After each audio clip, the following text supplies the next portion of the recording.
Je te montre la stack que je vais utiliser pour livrer 4 SaaS avant la fin de l'année. C'est parti. Jour 38 sur 99 pour changer ma vie et vivre de mes devs. Aujourd'hui, on attaque le template qui va servir de base pour les 4 projets. On commence par Next.js qui est le framework full stack React le plus populaire. Et avec la dernière version, on récupère une meilleure gestion du cache pour les composants et la navigation. Le framework te permet de faire des sites statiques optimisés pour le SEO, parfait pour les landing pages de nos SaaS, mais aussi des sites dynamiques pour le cœur des SaaS et les dashboards. Ensuite, pour l'authentification, on part sur Betterose, qui selon moi est le meilleur framework d'authentification TypeScript. Ça gère les connexions avec email mot de passe, Google, Apple, Discord, GitHub et presque tous les réseaux sociaux, mais aussi Passkey, authentification à 2 facteurs, contrôle d'accès par rôle et plein d'autres fonctionnalités avec leur catalogue de plugins complet. Ce qui nous amène à Drizzle, un ORM pour communiquer avec notre base de données. Le truc cool, c'est que Betterose a un adaptateur Drizzle pour une meilleure intégration. Pour la base de données, j'ai pas encore décidé entre Supabase, Neon ou directement Postgres sur un VPS grâce à Deploy. Abonne-toi si tu veux pas rater le détail final du template. Pour ce qui est de la gestion des paiements, je pars sur PolarSH qui est construit au-dessus de Stripe et qui permet de pas avoir à gérer manuellement la rémission des taxes dans tous les pays du monde. On continue avec Chatien côté front-end, comme librairie de composants et de blocs pour accélérer la création de nos interfaces. Resend pour envoyer nos mails, simple et efficace. Et pour finir, on va ajouter le support des services d'analytics comme Google Analytics,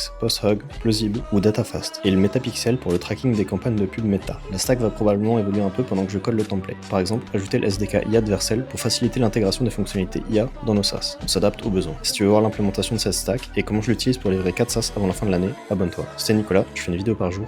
À demain.